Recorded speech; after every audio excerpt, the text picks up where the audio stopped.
Hello, hello. I'll be reacting to the video of Megan,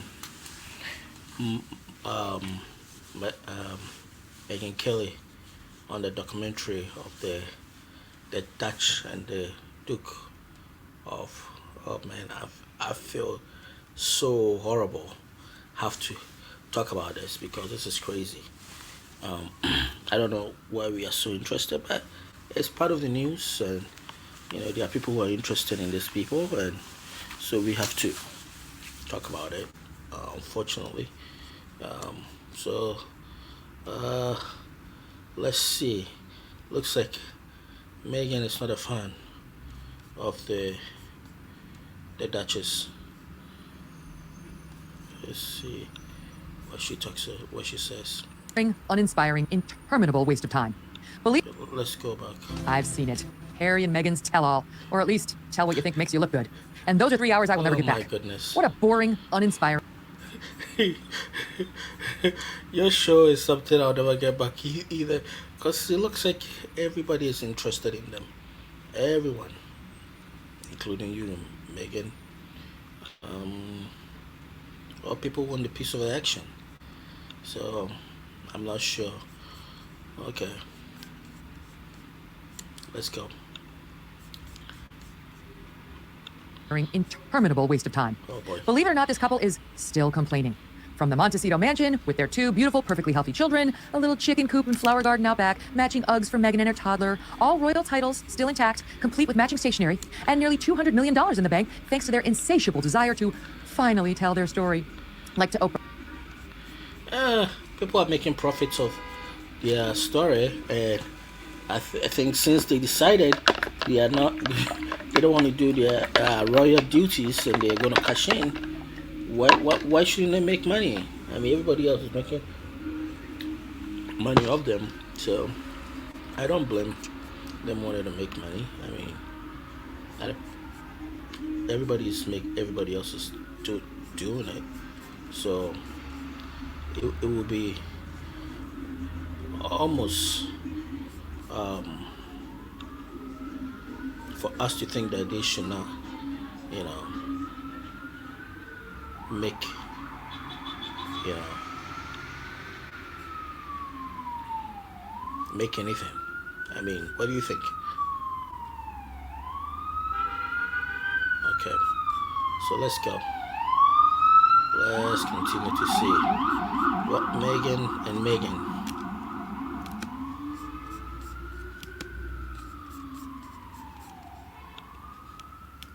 And on Spotify, and in New York Magazine, and in a memoir, and, well, you get the point. They have to do it, you see, because no one knows the whole story. No one. This has always been so much bigger than us. No one knows the full truth. We know the full truth. The institution knows the full truth, and the media know the full truth because they've been in on it. Okay, so Harry and Meghan know, and the entire royal family knows, and the press, who informs the public, they know, and the guy at the Sunoco, he knows, and the waiter at Olive Garden, he knows too, and that's all that knows. No one else knows the full truth. So they have to finally tell it. Okay. And what is their chief complaint, pray tell? It appears to be that the press has occasionally been not nice to Meghan Markle. That's true. After months of ubiquitous, fawning coverage that made her a household name. Oh. Some then said nasty things, like calling her the C word, and the B word, and the other B word. And you know what, Meg? Been there. Quick reminder. Megyn Kelly's really... Oh, Megyn Kelly reminds me of Bill O'Reilly. She is the female part of O'Reilly. She is. She makes. I don't think it's a little bit.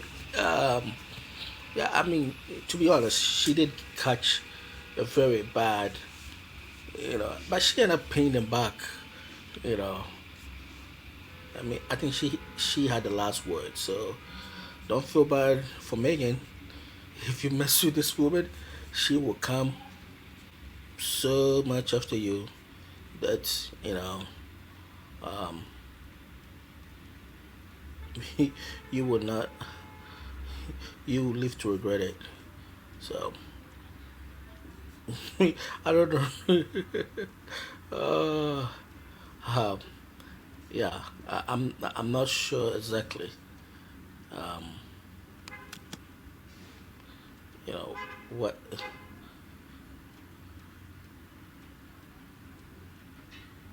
exactly she is, you know.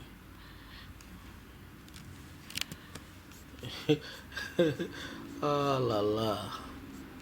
Yeah, but it is true that she did suffer Trump, and I'm assuming that, I mean, there are people even today who don't like her because of, you know, that. All right, let's continue to watch Megan going after. Biased against me. Do you really think she can be fair at a debate? Would set off a new torrent of tweets. 80,000 tweets directed towards Megyn Kelly. Vocative broke it down to see what the most popular words were. Crazy Megyn Kelly. Crazy, overrated. Bimbo blonde. Bimbo Megyn Kelly. Hooker. But Can't this is watch when- Crazy Megyn anymore. Donald Trump and his arch nemesis Megyn Kelly are making peace. Signs of a truce this morning between Their Trump feud and apparently diffused. You met with Megyn Kelly today. How did that go? Good times. And let me tell you what I've learned. Over time, the nastiness dies down, and you learn to rise above. You learn to look at your beautiful life and to focus on that, not what strangers write about you in the press. The sun keeps rising in the east, and your loving life goes on, no matter what people tweet or print about you. As King Charles once said, and I know you've seen this because it's in your series, you let this stuff take hold of you at your peril. If you don't try to work out in your own mind some kind of method for existing and surviving this kind of thing, you would go mad, I think. Obsessing over the negative pieces for 5+ years is another way to go. Constantly playing the victim despite the enormous gifts you've been given. But this is not healthy, nor is it particularly attractive. And, newsflash, it has the added effect of making people dislike you, thus feeding the demand for even more negative press. That is true, because I think when she first entered to the royal family, there was so much positive press, and there's so much. If you look at her outing, people who normally wouldn't go to, like, you know, royal engagement. Most of the time, you see a lot of white old people, you know, but it became a modern thing, right? I think she made the royal family almost very hip again. So, I mean, look, don't read your press. Don't read your press, because if you read the good ones, you have to know that the bad ones will come, and you should be willing to accept, you know, both.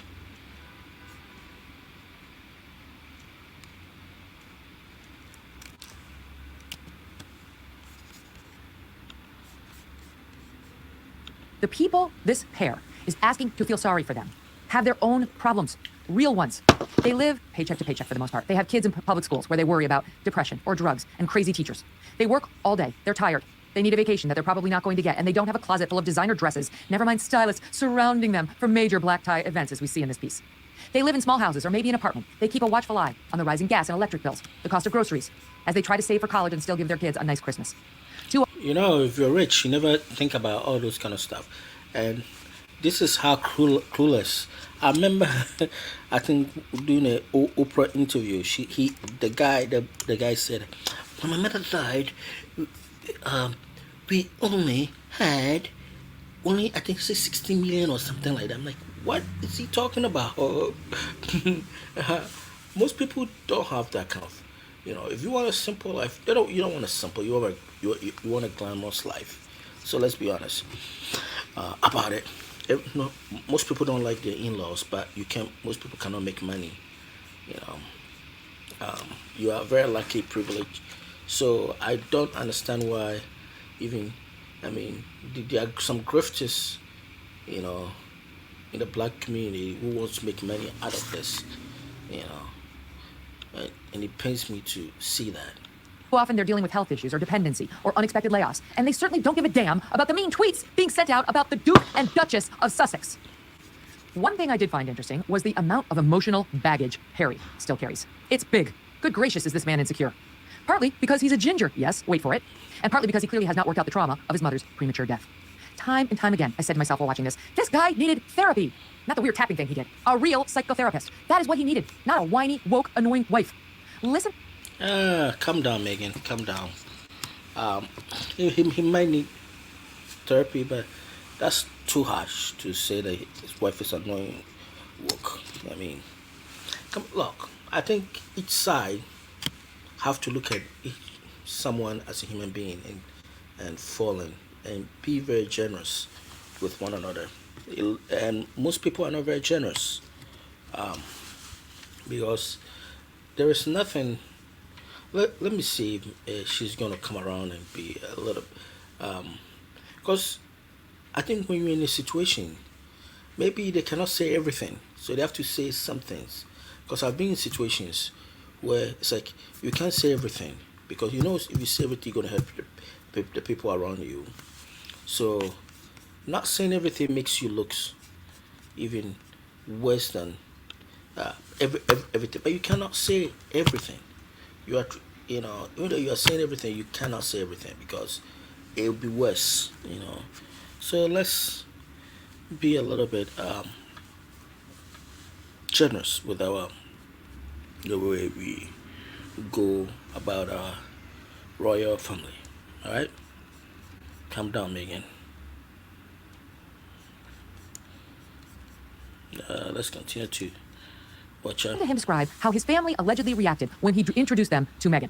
I remember my family first meeting her and being incredibly impressed. Some of them didn't quite know what to do with themselves. So I think they were surprised. They were surprised that a ginger could land such a beautiful woman and such an intelligent woman. That's not his family. That's him. And he's not wrong. Does anyone really think if he were Harry Jones instead of Harry Windsor, this beautiful, semi-known social climber would have given him the time of day? It is a bit shocking that she's with him. Until you consider his title, fame, family, money, sort of, castles, staff, and access to fabulous things and people. That's what lured her in, clearly. Not Harry's red hair. How do you know that, Megan?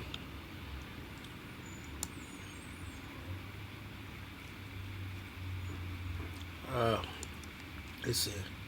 How did Megyn Kelly, uh, he- they did fall in love, but that was probably yes, the peacock or whatever, the attraction. 'Cause I'm sure she has. I mean, she's a very pretty girl. I mean, she has had probably have. I've had a lot of you know, successful guys trying to woo her, as an actress, but it, it, um, none, there has to be something more, right? So you can be famous and say, how long would that last?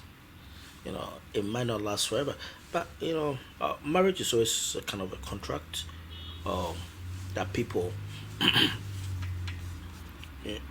want to put up with and try to compromise. So I don't know. Let's see.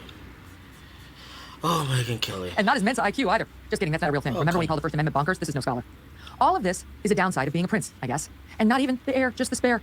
Honestly, though, it's probably also a downside of being a Gates or a Jobs or a Zuckerberg or a Beckham or I mean, calling the First Amendment bunkers is not. It's not a measure of his IQ. That's an observation. So that's kind of a little bit of a pass shot because you can be smart and not like the First Amendment because if you're on the other side of somebody persecuting you, you're probably not gonna like it. So I don't know. Brady. But it does explain why she so easily leads him around now by his little red puppy dog ears. Top that off with her damsel in distress routine every time a tabloid or a tweet or an anonymous internet troll says something nasty about her, and you have the perfect cocktail for frustration, tears, and eventually Megxit. Here's Harry explaining how he was not going to let this become Diana 2.0. I accept that there will be people around the world who fundamentally disagree with what I've done and how I've done it. But I knew that I had to do everything I could to protect my family. Grandma? Yeah. Especially after what happened to my mum. Yeah. That's your Grandma Diana. Yeah. I didn't want history to repeat itself. You might just be looking at the best smelling movie of all time. You know how cilantro tastes like soap for about 25% of people, but not everyone? The scent of movie was off-putting for some of you. And Don't buy this advertising. They're annoying. Come on. That's a sweet moment between the baby and the picture of his grandmother, who we'll never know.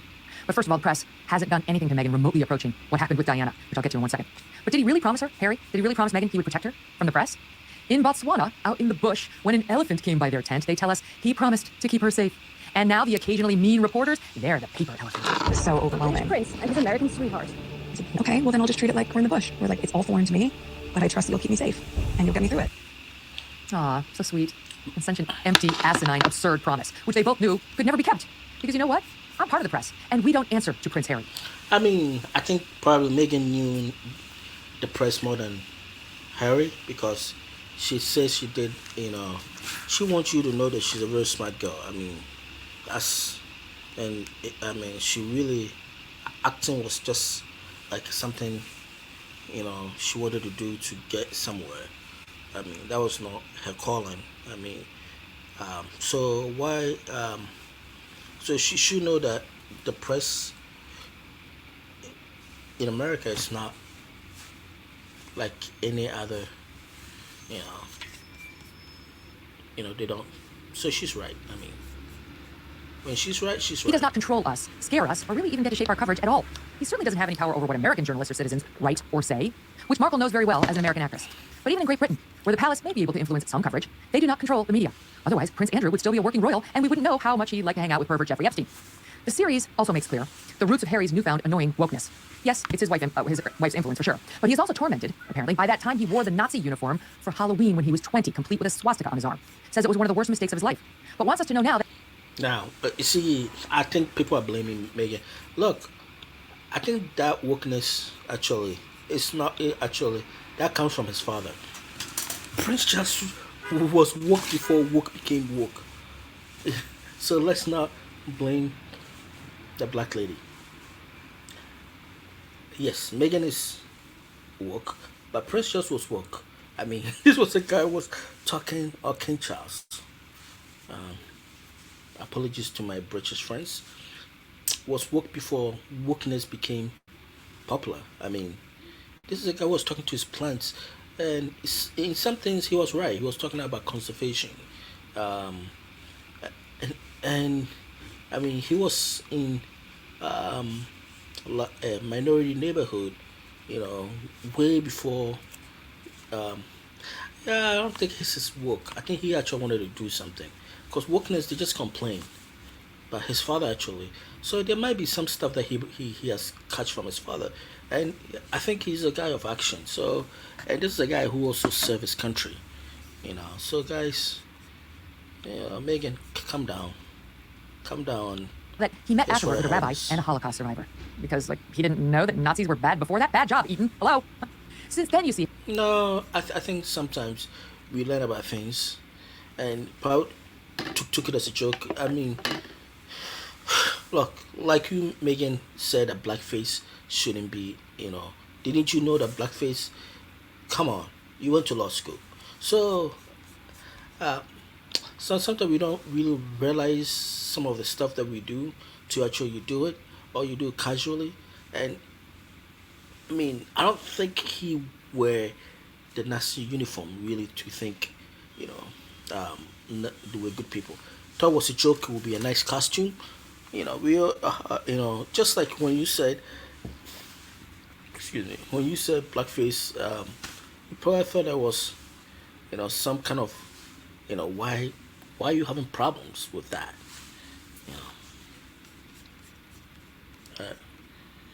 Let's go.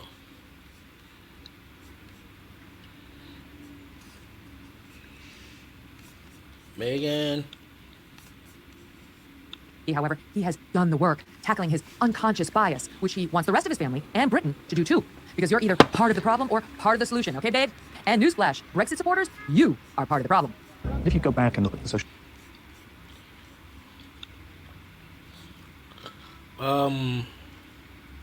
Now, see, this guy is a grifter.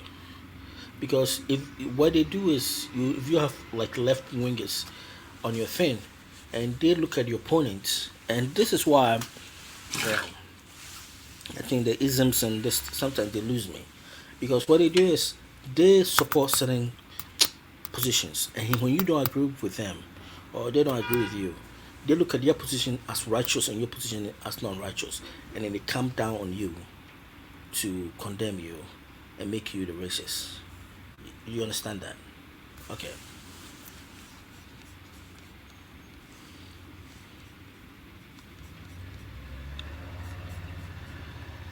social media of that moment. Immigration is at the absolute centre of those debates, and immigration is very often in this country a cipher for race.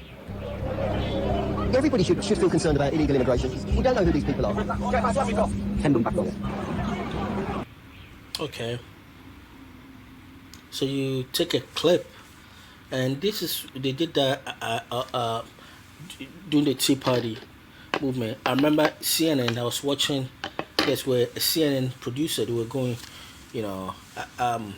So see, this is what you know the media is not reporting. Like they are very biased, right? So he's taking clips. Actually, some of the Brexit people were globalists. They wanted to do their own trade, and the people that didn't want them to were not black people. They actually were saying that we are a Commonwealth country. We should trade with Commonwealth. You know, the UK should. This and most Commonwealth people are people of color or people of ethnic non-white people. So it's like you don't want to hear what your opponent is saying. You know, I mean, even Nigel, for Nigel, what's his last name? The Brexit guy. They wanted to do their own trade, without the. So it wasn't that they wanted a protectionist. You know, that's they just didn't want to be part of the white people. So so they do. If you look, they were racist. Do you understand what I just said? Okay, the Brexit people wanted to UK to get away from the European Union, so UK can do its own trade with the Commonwealth country. Most of them, and they wanted the Eastern European who were coming to their country, kind of migrated anytime they want, to stop. Right? It was mostly Eastern Europeans. It was not, because Indians and Islanders have been migrated, have been, and there haven't been that much problem, or hasn't been that. So it wasn't that. So we have to be honest. But this guy is a grifter. So he's going to use this to support his position.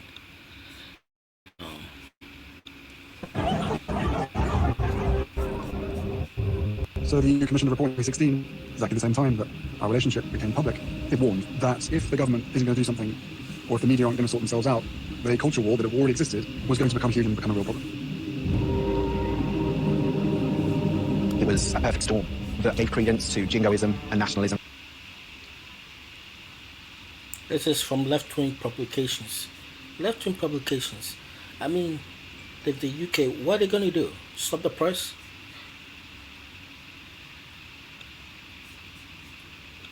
And gave people with really horrible views of the world a little bit more. See, the problem, unfortunately, this guy was his press. I feel sorry for Harry, because this guy is his press secretary, private secretary, which, I mean, look at him. Strength and confidence to say what they wanted to say, to do whatever they wanted to do. To be clear, if you supported the UK asserting its independence and leaving the EU, according to the moralists of Montecito, you are racist. You drove them out of the royal family. Looking at you, Nigel Farage, you are to blame for Brexit and apparently for Mexit. Unlike you racist, Brexiting Brits, Harry gives not a thought now to people's race. He is over it. Unless they're his kids, in which case he's super excited to share. My son, my daughter, my children Your children are not black. are mixed race, and I'm really proud of that. Have you ever freaked out and thought, Let's be honest, his children are not.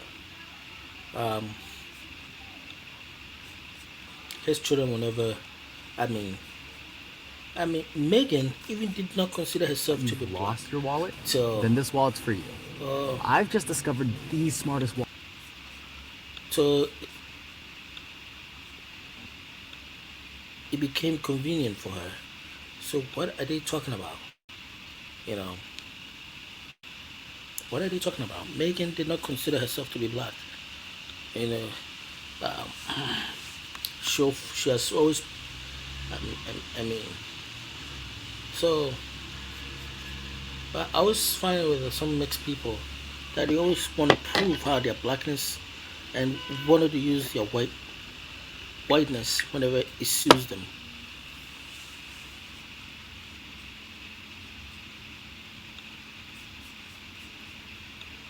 Wait, is that okay? Are we allowed to be saying now how proud we are of our children's race? Because I'm pretty sure if a white person said that about their white kids, you'd be calling them racist. H, do better. Race is, of course, an ongoing theme of this so-called documentary and of this couple's woke life. Meghan's race is allegedly the reason why people came to loathe her, you see? And the race of those doing the reporting is the reason they're racist and keep doing racist things like not liking Meghan. We have to recognize that this is a white industry. So people who come up with these headlines, they are doing so in a newsroom that's almost entirely white. And they get to decide whether something has crossed the line being racist. You see, the documentary lays it bare. By the way, can we really call it that, a documentary? It wasn't exactly fact-based. Look, this guy is a moron. To say that the people who control the media or whatever are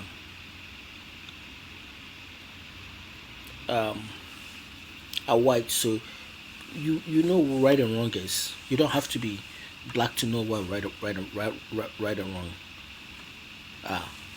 So all those, you know,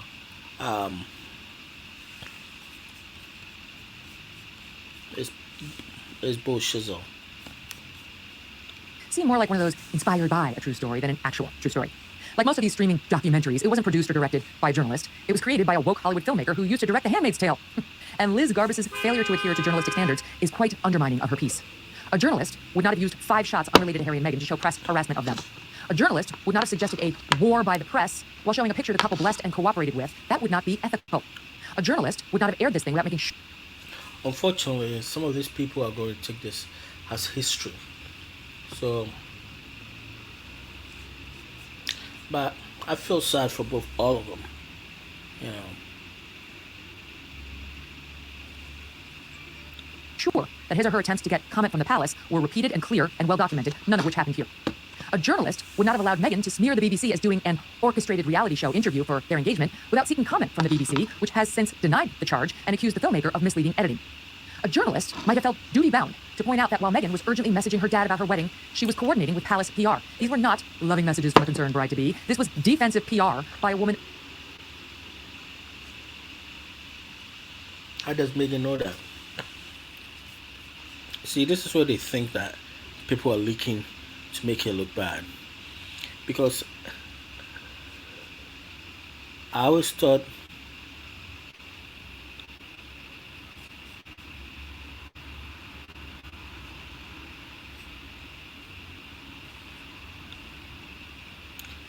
the father was garbage. Because no matter what, you never saw your children. This guy worked in Hollywood, right? So what would he know? It's not like a guy who is in Indiana.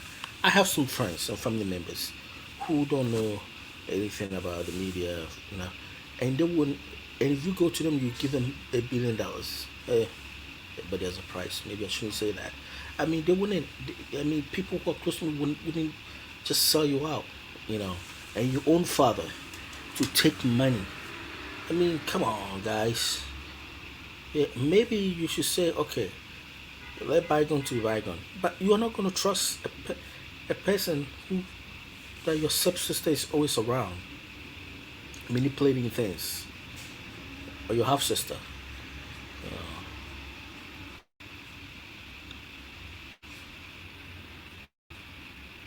Obsessed with her media coverage. All of this came out in one of her many lawsuits against the UK press. Yes, this documentarian forgot to document that. Everybody's obsessed with their coverage, including you, Meghan. I think Meghan is not being fair. That's my only, you know. There are things that she gets right, but she's too much. Calm down. Calm down, lady. Calm down. The fallout with her dad caused lasting damage. In one of the more shocking moments of the film, H describes it this way. She had a father before this, and now she doesn't have a father.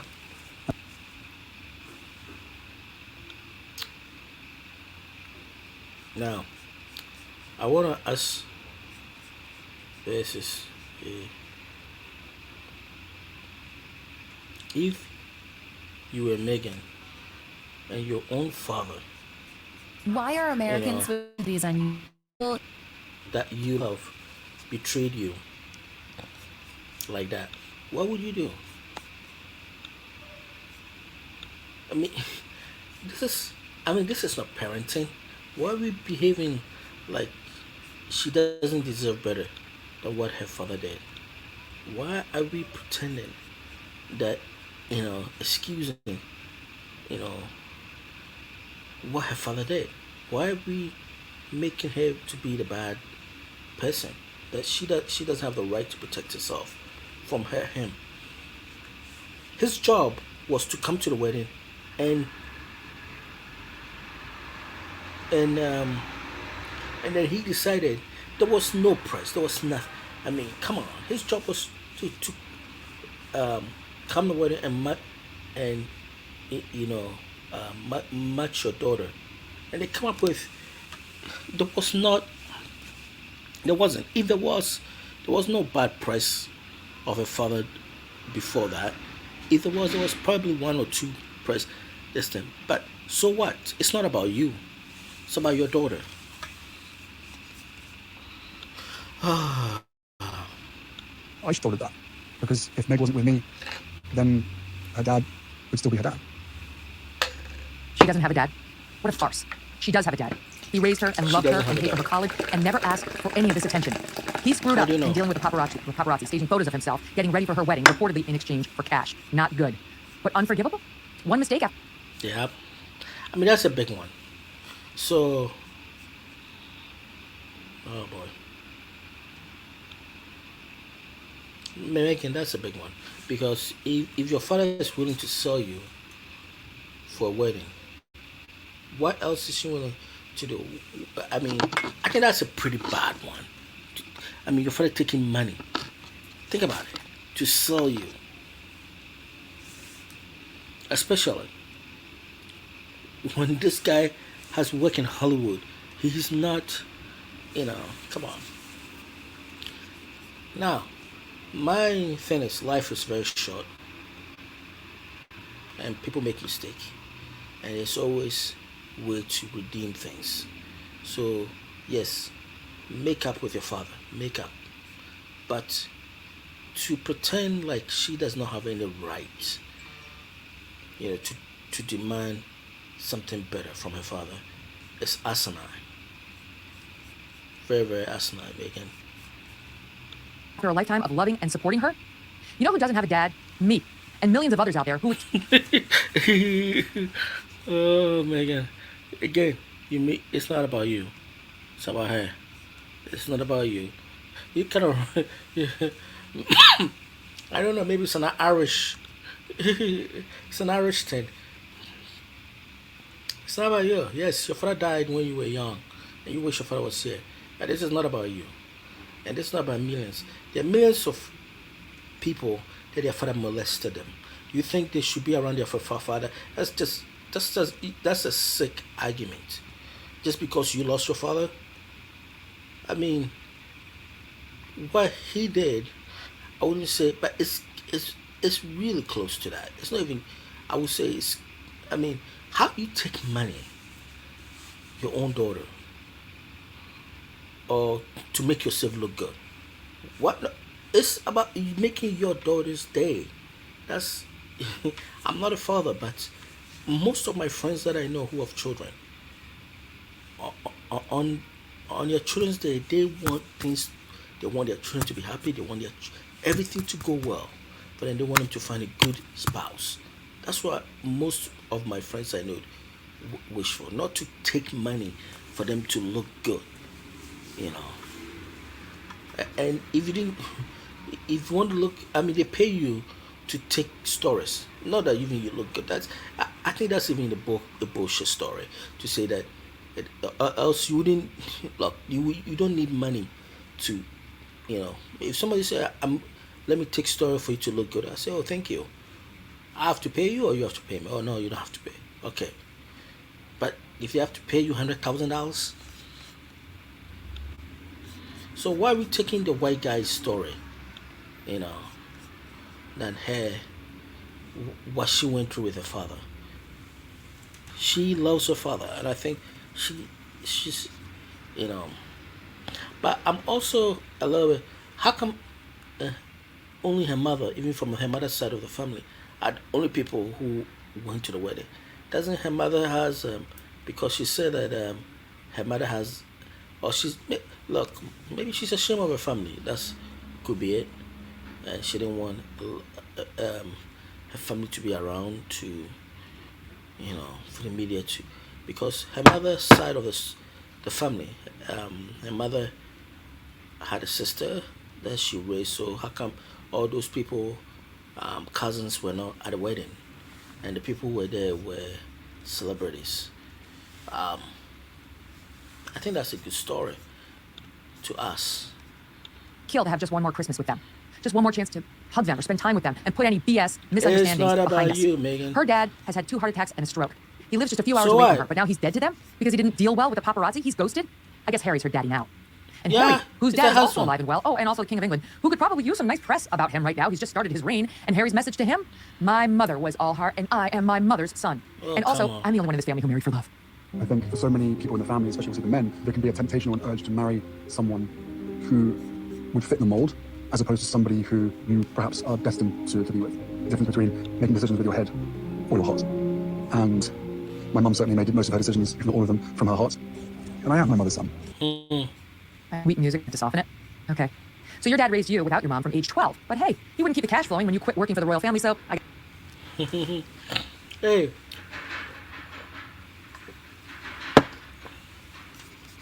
Daddy gotta pay.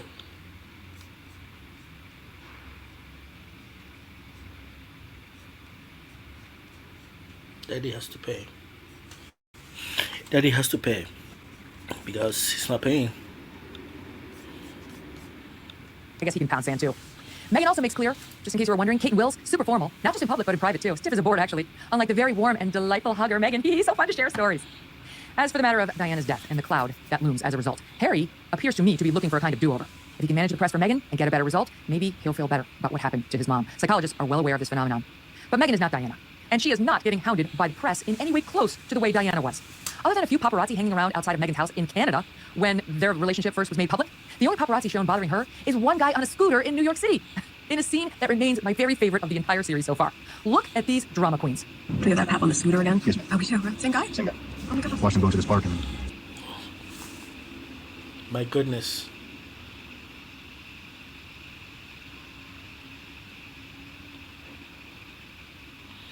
Do you have to keep watching this? Alright. I think this is getting too long.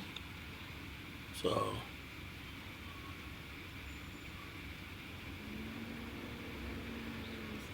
maybe we should stop this.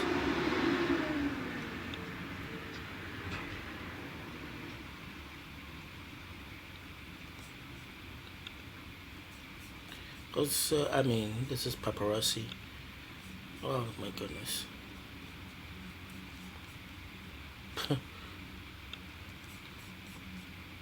Is he with us? Yes, sir, he was just ahead. There's a lot of people who think they've got such a problem with paparazzi. Yeah, there's the guys in the basement of the building too, as we were doing that walk we were recording too, just so you're aware. I mean, when you are kind of videotaping your own stuff, I mean, and paparazzi wants to get your own, I don't think you should complain about that, because you are literally recording this. This is not an intimate moment that you're having. You're actually recording it. So Back in my mum's days,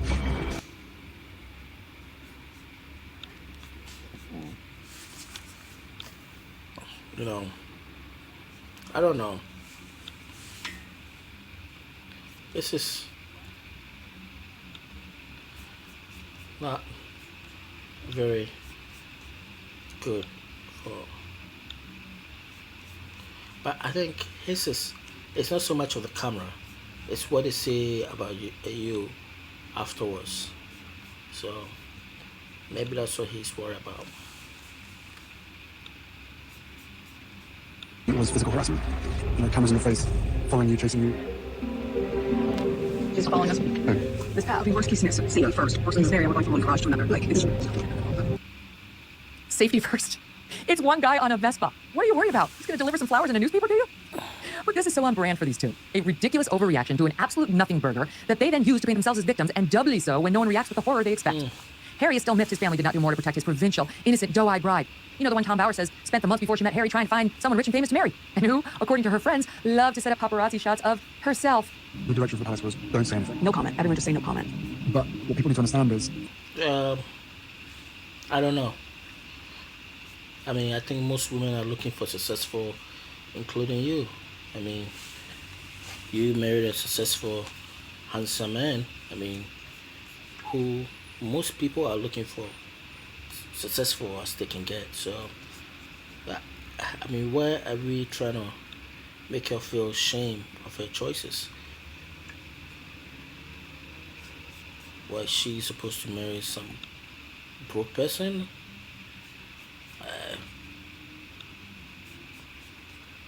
As far as a lot of the family were concerned, everything that she was being put through, they'd been put through as well.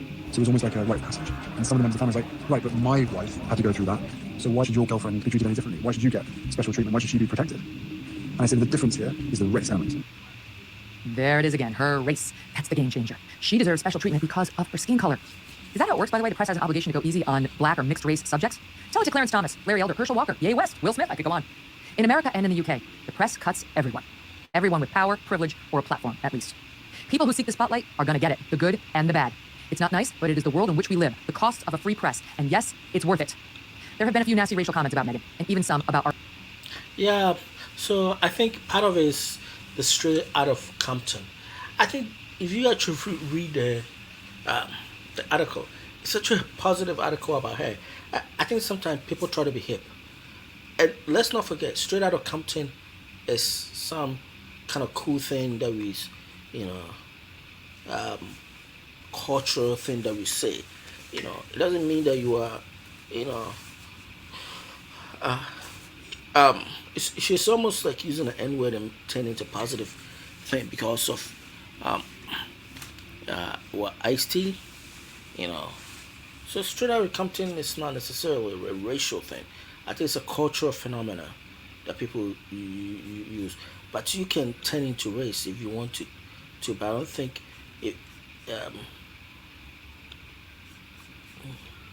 Archie, a reporter at the BBC, compared their baby to a monkey. Horrible. And he was promptly and rightly fired.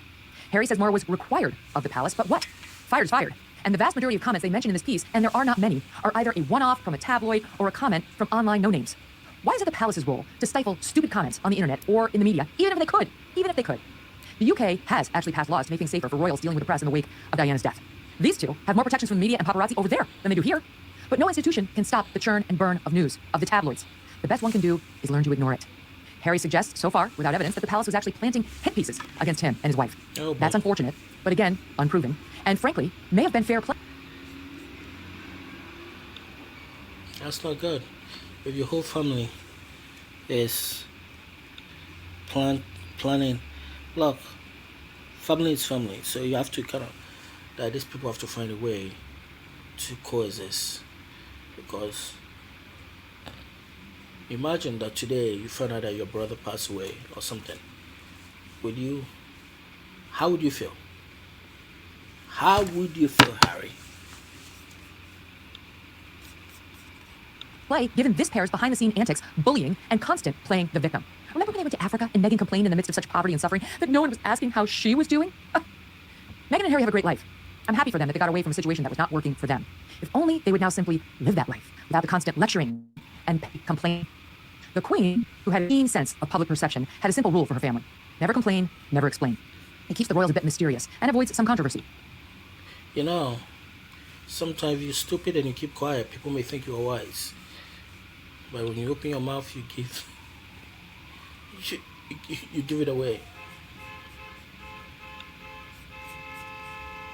We are finding out from Netflix why that rule was so important. The more these two talk, the more we recoil. We desperately miss the mystery. Oliver the Ornament is a 7-book series about one... This is Megyn kind of going scorched earth. She's not wrong about a lot of this stuff, but I think she could be a little bit fair, which I don't think she was. You might be, these people do a documentary to make money. That's obvious. They didn't want to do whatever they are doing, what they were doing, because he's never going to become a king. So it's better for them to get out, make money, and then, you know. But I think as human beings, whenever we make a reason, we come up with ways to support what we are doing.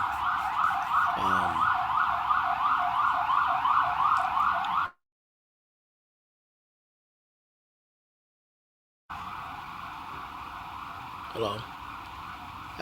We come up with ways to kind of support what we are doing to make us right or righteous, you know. So they are not the first people who have ever done this, but that's, I think, the way human beings are, that we come up with, you know, to say, okay, I'm right, you are wrong. So it's not necessarily that I think they are wrong. It's just how things, you know, progress. So this is coming probably from their own perspective, and there are things that probably they cannot say, but you know, like you feel like you've been wrong. And I think when you're in the middle of things, you don't see anybody's view. You see your own view. You know, so you know, I was some of these commentators kind of give them a little bit of grace and leeway to express how they feel. All right, bye. This is Akiva. Subscribe, like, and share, and we'll try to make much better videos as we begin to start this endeavor. Bye.